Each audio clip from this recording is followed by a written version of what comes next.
so true. I mean, it's how you look at delegation, but there are people who cannot give up that control. It's true. So you've written all these books. What inspired you to write them? It really was people would come to me with problems, and the passports were just, Linda, how are we going to communicate in negotiations, or how are we going to manage better? So a lot of times it was after I'd been asked to give a talk or asked to come in and consult long enough, I went, I'm telling very similar things to all these different people. And so I started writing. The Stop Complainers book was really interesting, Gail. You speak to big audiences, and I do too, and I actually had someone stop me in the middle of a different presentation and ask me about this concept. And I said, is this worth stopping? And, we were 300 or 400 people, and they were nodding, and so we spent 10, 15 minutes on that. So it's like some of these folks that are looking for a different job or looking for a different position. One of the things you might reflect upon is, what do people ask you about all the time? What do you give out there for free? And for me, I would always give information about how to communicate or negotiate with someone else. And sure enough, I get paid to do it. Wow. Well, so is that your favorite book? Yeah, I love that Stop Complainers book because I sure wish I had had it when I was growing up and when I started work and even raising the kids. It's fun, but it also gives you some serious tips. So that's probably my favorite out of all of them. Well, it's interesting. You mentioned to get rid of negativity and so forth, exercise, get people who are outside of your business life, and so forth and so on. And I remember seeing you walking down the hall, and you said, yeah, I was in the gym at 5:30 working out. And I thought, well, she's better than I am. I mean, I work out, but I'm not getting up at 5:30 to do it. So I was really proud of you there. And then also the factor that, I do think when you're an attorney and you're working, I mean, people don't come to you as an attorney with all the good stuff. They come to you with problems. So, you're in that niche, and now you get to work with people as a coach and as a speaker and as someone who's looked to for advice, with people who really want to better themselves and do more. And that's, I think, a key. And most people, well, that's a big statement. I don't want to say most people. I'll say a lot of people do not have a life outside of their work world and then simply their family world. And I think sometimes you just need to have something to shake it up a little bit, maybe a new hobby or a new direction or something that takes you out of your own head, basically. So, I mean, that's something that you can look at and think about. So, what if someone is looking at their next 20 years? In fact, I could probably ask you about that, your next 20 years. What would you advise them on? What would you tell them to do? Well, it's a given you need to stay current in whatever you're going to do. But, what are you willing to do? So for me, I have to remind myself I've got to be flexible. This is a journey. It's not some sprint. It's not, some little short-term trip. This is my life. This is my work.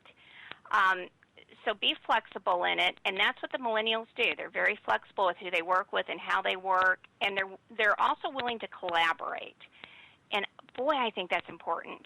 Be willing to do what you would do as a parent or as someone looking for a doctor or as someone looking for, someone to paint your house. All those things that we do, we're collaborators. Well, who do you use? What do you think? What are we going to do? Ask people around work, how can we collaborate together? And, the big one is always be valuable. How are you going to either take something off the bottom line, help improve the bottom line? What are expenses you can take off? What are problems you can solve? How can you increase the value of your team, your organization? That should be probably the first question is, for the next 20 years, how am I going to stay valuable? What am I going to do next? Well, now you have two kids, and you've got a happy marriage. How are you kind of embodying your kids with this whole philosophy of positive thinking and delegation and uh, what you call journeying on. Yeah, you know, I would never give parenting advice to anyone. I was an expert till I had children. Um, but what I've tried to do is expose them to the same kinds of things that I was exposed to. So, you know, whether it was a youth group at church or we had that youth leadership group that meets through National Speakers Association, and they were some of the best speakers ever. You know, I tried to look for those opportunities. I tried to really help them choose, you know, if they wanted to do something. Even though my husband's very sporty, we did not have a sporty person.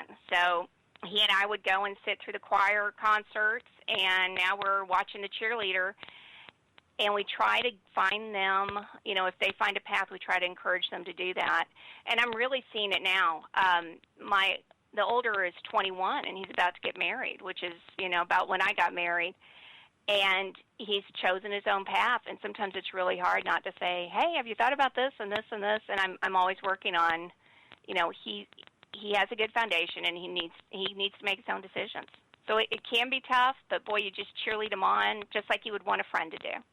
And that's interesting because it's very unusual for a guy to get married at 21 today. I mean, it may have Yeah. been a long time ago, but today it's very unusual. So he must be a very mature young man. And I think he found a really good woman to marry. You know, they're good for each other. That's Yeah, I think they're good for each other. And, you know, I was the same way. I was not going to get married until after law school. And darn it, if I didn't meet my bellman when I was a front desk clerk. And we, you know, finished school together, 21 and 22. And it was unusual then as well to get married that young. But I think once you find the right person, sometimes you do it. And as a mother, you got to let them make their own good decisions and bad ones too, right? That's true. And you mentioned also, I guess you were talking about the youth program at the National Speakers Association. Is that what you were talking about? Yes, I am. Look for your industry. A lot of them have their own youth programs. You know, for us, it was exposing them to really good speakers who speak to the youth market, giving them some leadership experience.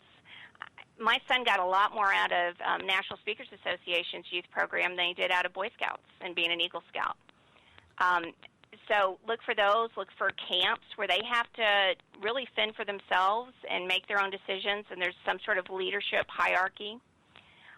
Something where they start taking responsibility and it relies on their own strengths.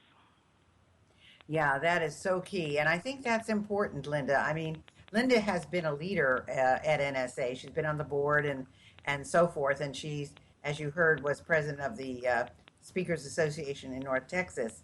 But the thing about the youth leadership program at NSA, and I didn't realize that other organizations had that kind of a program, which is fabulous. But I think that it's whether it's in a book or whether it's a speaker or whether it's a video you watch or whatever it happens to be, all of us from youth on up, I think need to keep current and need to know what's going on. That's very, very important.